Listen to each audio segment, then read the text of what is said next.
Johor Skudai மலேசிய தொழில்நுட்ப பல்கலைக்கழகத்தின் பலபேஸ் பயிற்சி மாணவர் சம்சுல் அரிஸ் சம்சுடின் மரணம் தொடர்பான விசாரணை முடியும் வரையில் எந்தவொரு அறிக்கையும் வெளியிடக்கூடாது என்பதற்கு தற்காப்பு அமைச்சும் இணக்கம் தெரிவித்துள்ளதாக ஷாலாம் உயர்நீதிமன்றத்தில் இன்று தெரிவிக்கப்பட்டது. அந்த மாணவரின் 45 வயது தாயார் ஹுமு ஹைமான் பி டாலகன் தாக்கல் செய்த அறிவிப்பை தொடர்ந்து பிரதிவாதிகள் இந்த உடன்பாட்டிற்கு ஒப்புக்கொண்டுள்ளனர் என்று அந்த மாதுவின் சார்பில் ஆஜராகியுள்ள வழக்கறிஞர் டத்தோ நரன் சிங் தெரிவித்தார்.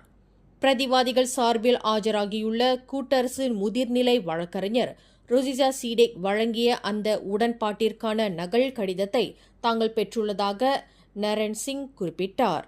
இந்த வழக்கு விசாரணை முடியும் வரையில் பயிற்சி மாணவரின் மரணம் தொடர்பில் தற்காப்பு அமைச்சும் தகவல் சாதனங்களின் எந்தவொரு அறிக்கையும் வெளியிடக்கூடாது என்பதற்கு உடன்பட்டுள்ளனர் என்று நரன் சிங் நீதிமன்றத்தில் தெரிவித்தார். மேலும் செய்திகளை தெரிந்து கொள்ள கீழே இருக்கும் பெல் பட்டனை அழுத்துங்கள். உங்கள் மகிழ்ச்சியை வெளிப்படுத்த லைக் மற்றும் ஷேர் செய்யுங்கள். தொடர்ந்து திசைகளோடு இணைந்திருக்க சப்ஸ்கிரைப் செய்யுங்கள்.